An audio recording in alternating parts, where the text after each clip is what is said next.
Bueno, buenos días chicos y chicas. En la sesión de hoy lo que vamos a hacer es corregir la tarea, la cuestión 10, ¿vale? Que tenemos aquí. Y vamos a continuar un poquito con la teoría y vamos tratando el concepto de dualidad onda-corpúsculo propuesto por Luis de Broglie, ¿vale? Bueno, pues empezando con la resolución de la cuestión, es un poco repasando la teoría anterior de los modelos atómicos, en concreto del modelo atómico de Bohr. Modelo que ya habéis estudiado en cursos anteriores, pero bueno, nosotros lo que hemos hecho es profundizarlo un poquito con la teoría cuántica, ¿vale? Entonces nos preguntan, explique en términos de energía el proceso de emisión de fotones por los átomos de un estado excitado, ¿de acuerdo? Vamos a recordar esto del estado excitado de un átomo en qué consiste y que expliquemos en términos energéticos esa emisión de fotones, ¿vale? Y luego explique por qué un átomo solo absorbe o emite fotones a cierta frecuencia. Es decir, no puede emitirla a cualquiera, sino solamente a cierta frecuencia, ¿vale? Bueno, vamos a resolverlo conjuntamente, los dos apartados, recordando un poquito la teoría expuesta por el modelo atómico de Bohr y la teoría cuántica, ¿vale? Entonces recordamos... aquí dice, la emisión, ¿vale? Y absorción de fotones por parte de los átomos fue propuesta por Niels Bohr. La fecha no hay que saberla, ¿de acuerdo? A partir de los postulados, ¿vale? Que vimos también el día anterior, ayer, y que fue completada por la teoría cuántica, ¿vale? Vamos a resumir brevemente esos postulados, vamos a recordarlos, ¿vale? Primero recordamos los estados permitidos, ¿vale? Para un electrón están cuantizados, es decir, esos electrones recordamos que según el modelo atómico de Bohr solamente podían orbitar en unas órbitas circulares alrededor del núcleo que venían cuantificadas por un contenido energético, ¿vale? Por tanto, solo están permitidos ciertos estados, hablando de estados serían esos orbitales alrededor del núcleo, a los que corresponde una energía concreta, ¿vale? Entonces el electrón solamente puede orbitar alrededor del núcleo en unos determinados estados orbitales que vienen cuantizados, caracterizados por un cierto contenido energético, ¿vale? Luego, mientras un electrón se encuentre en un estado permitido, la energía dijimos que permanece constante, no va a variar, es decir, no se va a emitir y tampoco va a absorber energía del átomo, ¿de acuerdo? Es decir, mientras un electrón se encuentre en un estado permitido, entendido por estado orbital, su energía permanece constante, no varía, ¿vale? ¿De acuerdo? Luego, el estado de mínima energía para un átomo es aquel en el que los electrones se encuentren ocupando los estados de menor energía posible, ¿de acuerdo? Que sería el denominado estado fundamental, ¿vale?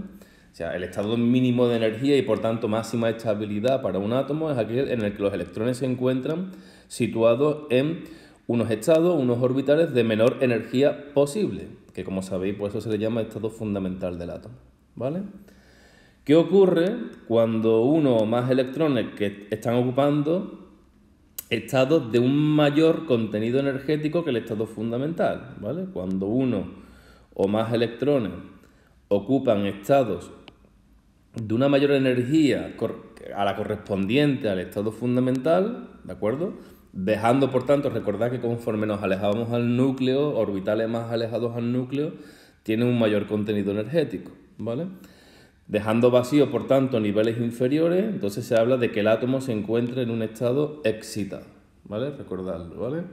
Si uno o más electrones están situados en unos orbitales, en unos estados energéticos superior al que le corresponde, dejando por tanto niveles inferiores vacíos, entonces el átomo se encuentra excitado.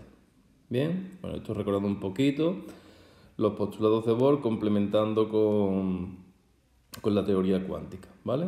En lo referente a la emisión de fotones, y luego hablaremos de la absorción, en lo referente a la emisión de fotones, si un electrón se encuentra en un estado excitado, ¿qué ocurre? Que eso es inestable. Entonces, al cabo de cierto tiempo, va a ocupar un nivel inferior, vacío, ¿de acuerdo? Es decir, el electrón tiende a ocupar el estado de mínima energía, ¿de acuerdo? Por tanto, va a haber una transición electrónica desde un orbital de mayor energía hasta otro orbital de menor energía, como vimos en la teoría, ¿de acuerdo? Y en esa transición electrónica, debido a esa diferencia de energía, se desprende radiación, se desprende energía en forma de radiación. Esa radiación viene cuantizada, según la teoría cuántica, en forma de fotones, ¿de acuerdo? Como ya vimos.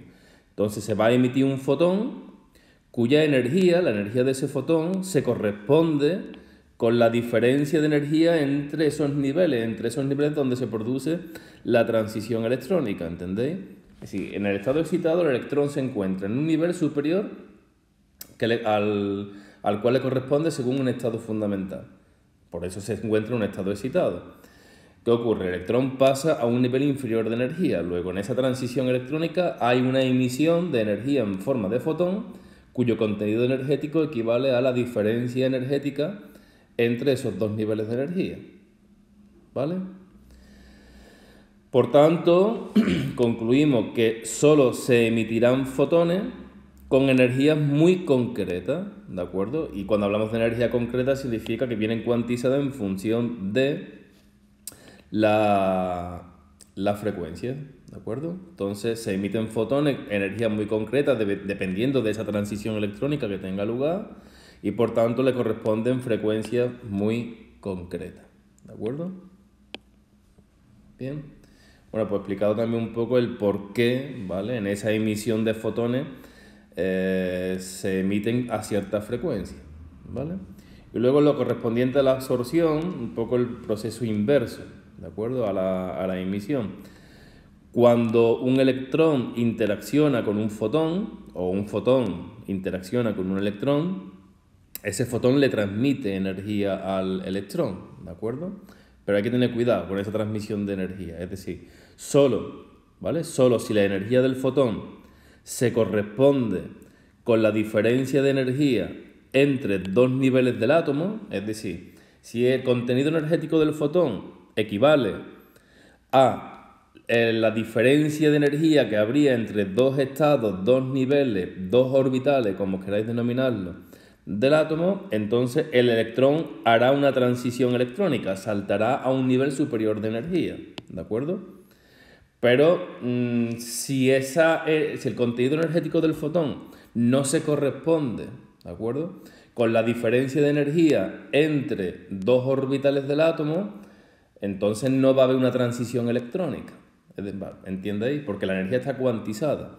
Entonces, solo cuando la energía del fotón, el contenido energético del fotón, se corresponda con la diferencia de energía que pueda haber entre dos orbitales del átomo, ese electrón, cuando interacciona el fotón con el electrón adquiere esa energía correspondiente al fotón y se desplazaría, experimentaría una transición electrónica a un orbital, a un estado cuántico superior.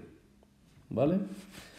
¿Qué ocurre si no es así? Bueno, pues en el caso de que la energía del fotón no se corresponda con la diferencia de energía entre dos estados cuánticos, entre dos orbitales correspondientes al átomo, el fotón será nuevamente emitido. Es decir, en esa interacción el electrón no adquiere la energía del fotón, ¿de acuerdo? Con lo que el átomo pues, no absorbe esa energía. Bien. Por tanto, concluimos de que solo serán absorbidos fotones con energías muy concretas. Y sabemos que esa energía, según la ecuación de Planck, viene caracterizada por la frecuencia. Por tanto, como es con energía muy concreta, implica que las frecuencias también serán muy concretas. ¿Vale? Bien. Respondiendo a la pregunta B, ¿vale? De que hablaba de la frecuencia, de por qué un átomo solo absorbe, emite fotones a ciertas frecuencias. Preguntaba, ¿vale? Bueno, pues como consecuencia de esto, ¿vale?